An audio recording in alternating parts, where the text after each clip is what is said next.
I work at a gas station in Royal, Pennsylvania. It's a boring job, but it's pretty easy and it pays alright. A few weeks ago, this new guy started. I'll call him Jeremy. Jeremy is weird. He's about 25 or 26, and he hardly speaks, but he's got this creepiest laugh. My boss and I both noticed this, but it's never been a problem, so there's not much we can do about it. Customers have never complained about him, and he's always doing his job fairly well. Up until a few weeks ago, at least. That's when things start going missing. Employee theft can be a problem at any business that sells customer goods. And there's only one person working at the nighttime at this gas station. It's a pretty small place. About 2 weeks ago, my boss started noticing that we were shorted on motor oil. First, there was a few containers at a time. Then, entire shelves and boxes from the back room. Pretty soon, entire shipments would be gone the day after we got them. We always right after Jeremy's shift. My boss has checked the security camera tapes from every single night he worked, but he could never catch him in the act. Jeremy would lock the place, and then the more oils would be gone the next day. My boss usually takes the tapes home with him and try to catch Jeremy stealing, but his daughter had a softball game last night, so he asked me to watch the tape for him. He offered me overtime and under the table, so obviously I took the offer. There were free cameras, so he gave me 3 different tapes to check it out. I figured it would be a long night, but I'm trying to save up for vacation, so I really needed the money. I took the tapes home, popped them in the old VCR, and sat back. 2 days ago, the last time he worked, Jeremy started at 4 p.m. and everything seemed pretty normal at first. He counted his drawer, switched off with the girl who was working before him, and waited for the customer. The first person who came in was Mrs. Templant. The timestamp on the video read 443E. A regular. She picked up her cigarette, a newspaper, and paid with a 20. Nothing unusual there. The next customer was some local guy named Ron. He drives a motorcycle, usually comes in every few days. He filled up his tank, got a bag of beef jerky, paid with his credit card, and then left. Next was some guy with a cowboy hat. I'd never seen him before. We got plenty of strangers passing through here, just like any gas station. He got $14 worth of diesel fuel, paid with his $100 bill, and went on his way. I sit back inside. The only thing more boring than doing this job is watching someone else do it. My boss's offer was enough to keep me watching though, so I left the tape on.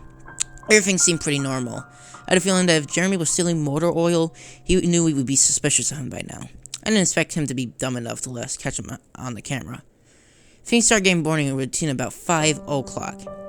At 5:03, Mrs. Templar came back in. She must have forgotten something, but she didn't. She bought the same pack of cigarettes as before, and the same newspaper. She paid with another 20. That's odd, I thought, but then again, she's a little absent-minded. I thought Jeremy should have told her she already got her smokes twice, but it's not against the rules to sell somebody the same thing twice. That's when Ron came back in again. He bought another tank of gas for his motorcycle again. And then the same pack of beef jerky. He paid with his credit card again. No big deal, I figured. This was just some weird coincidence. This template is forgetful, and Ron probably owns more than one Harley. That's when the guy in the cowboy hat came back in. I felt a chill run down my spine. Don't get diesel, don't get diesel, don't get diesel. I found myself whispering into my empty living room.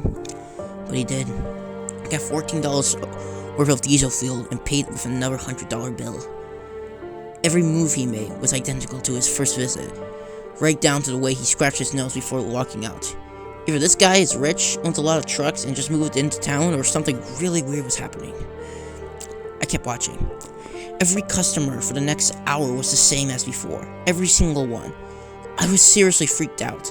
And then at 6:03, Mrs. Templeton walked back in. She bought her cigarettes and newspaper again and paid with a 20 again. I thought I was going to lose it. I was only watching it another half hour before I start fast forwarding through the rest. It was the same. Every customer would come at the exact same times, exactly 1 hour apart. No, I know what you're thinking.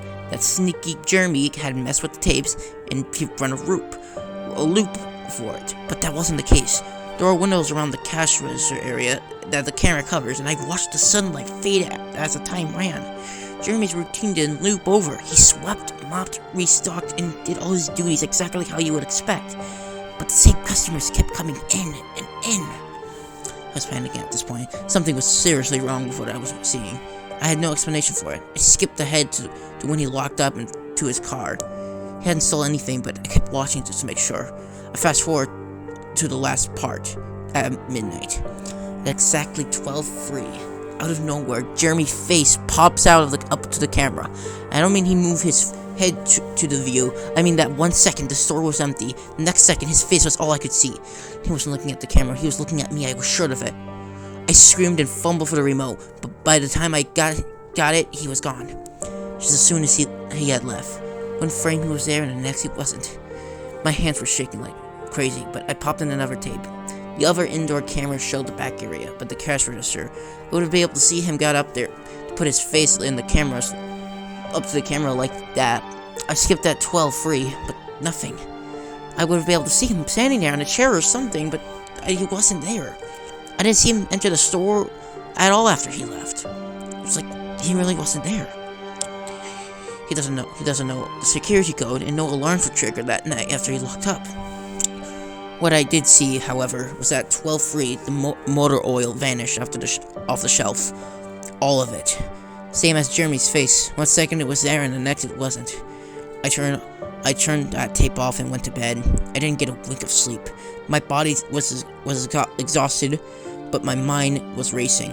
That tape was undoubtedly the creepiest, most disturbing thing I've ever seen in my life. I work in a few hours. My boss asked me to bring in the tapes back in and let me know what I found, but really, what the hell am I gonna say? Jeremy works the night shift tonight directly after me, and the plan for my boss is to come in just before I leave and confront him with me. And I have no idea what I'm gonna do. I'll have to show my boss, but I don't want to watch them again. Seeing Jeremy's face smiling directly into the camera was the creepiest look I've ever seen on another human being's face. I want to try and get some last minute sleep before I have to go and deal with this. I'll let you guys know what happens. Update 2:49. Updating from my phone. Apologies in advance for errors. My boss just finished watching the last of the tapes, and I told him what to expect, but you can't really prepare for something like that. He's scared shitless, and I still am too. And Jeremy is due to come in at 4. We still got little over an hour to get our shit together, but neither one of us know what to say to him. Is he just some sort of messed up guy who likes to steal motor oil and scare the shit out of people, or is he something else? I don't know if this sounds crazy, but does anyone else think he could have something to do with the time loop? My boss said he never noticed anything like that in the other tapes, but the way he popped up in this one made me think he knew I would be watching. It's like he wanted me to see what he could do, like he was showing off or something. The way he smiled into the camera was like a little kid showing you a sandcastle that they just built or something. I don't know. I probably sound crazy. I sure feel the part. I'm gonna talk to my boss some more. We have to calm ourselves down and figure out how to handle this. I'll update you again tonight, but I have a really bad feeling about this. How this is going to go. Update 4:33. No sign of Jeremy. Try calling him. His phone has been disconnected. We're calling the police. Update 5:35 p.m. No sign of Jeremy. Try calling him, but his phone has been disconnected. We're calling the police. Update 6:33 p.m. No sign of Jeremy. Tried calling him, but his phone has been disconnected. We're calling the police. Update 7:33 p.m. No sign of Jeremy. Tried calling him, but his phone has been disconnected. We're calling the police. Update 8:33 p.m. No sign of Jeremy. Tried calling him, but his phone has been disconnected. We're calling the police. Update 10:58 p.m. Oh my god. Holy shit. I just got home and saw my previous updates. Things are less sense now than ever. Okay, here's what I can tell you. I went to work, Jeremy never showed up, my boss and I decided to call the police as we're all aware, and when I picked up the phone to call, though, the sun just went out. I shit you not, this is what I thought happened. Apparently I blacked out for exactly 5 hours because when I looked at the clock, it was 9:33. I think I got stuck in Jeremy's time loop, and I snapped out of it at the exact time I blacked out. That makes sense, but that's when things start getting really weird. My boss was right next to me when I blacked out, ready to corroborate my story to the cops.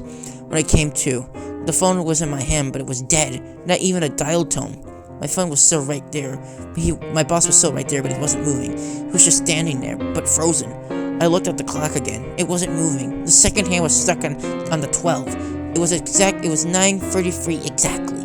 The clock on the register computer screen wasn't moving either. My phone was frozen. There was a customer at the register waiting for my boss to get him cigarettes. I bet that would be his 5th pack of the day. I get the fuck out of there. Didn't lock up, didn't turn off the lights, and sorry guys, I didn't grab the security tapes to upload on the internet. Believe me, that was the last thing on my mind. The gas station is a major highway and cars were parked along it. Except they weren't parked, they were frozen. People inside were sitting still as wax statues. I got in my car and prayed that it would start. Thankfully it did. About halfway home, time started again.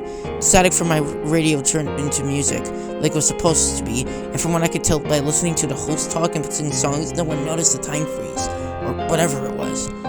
I was the only one. Well, I'm sure Jeremy noticed it. I still have no clue where he is or what he's doing. I'm hiding in my room and calling the police again in the morning. I don't know if I ever got through to them before, or even if they took me seriously. I'm scared for my life at this point. I'll update tomorrow if I can. Final update, 10:33 a.m. I finally fell asleep last night around 4. I have no idea how I did it. I guess exhaustion finally got the best of me. This morning I woke up to my phone ringing. It was my boss. He'd been calling me since about 6. He woke up when the time turned back on last night and immediately called the cops. They came to see what was wrong and he told them everything. The police around here are all small-time guys.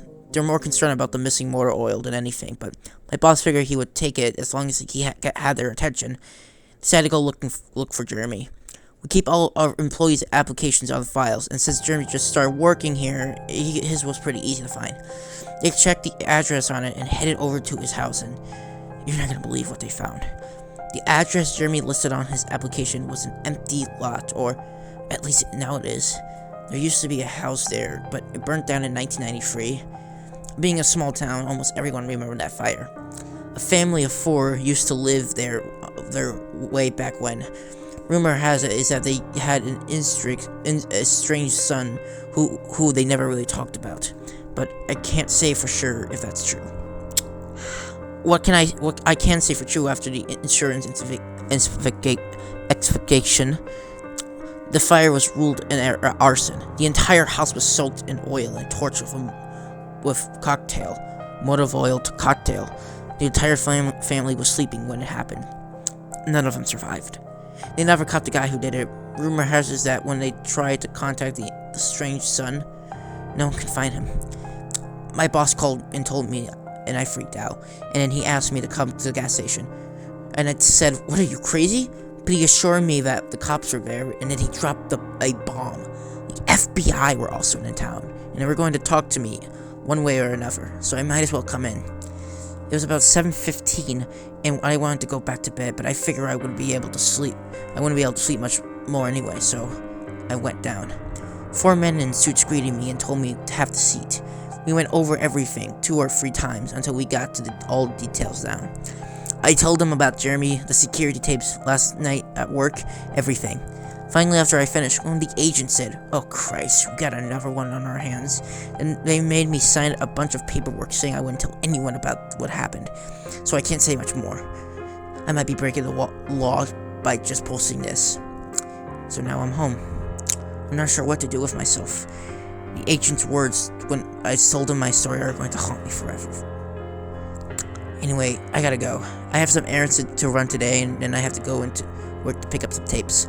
My boss and I think this new guy, Jeremy, he's a complete creep, is stealing motor oil, and I have to watch the security footage to see if I can catch him during the act. I have better things to do, but my boss is paying me overtime on the table, and I'm trying to save up for a vacation, so I could really use the money. It should be pretty simple. The oil always goes missing after his night shifts. I'll just watch the tapes, catch him in the act, and then we'll be back.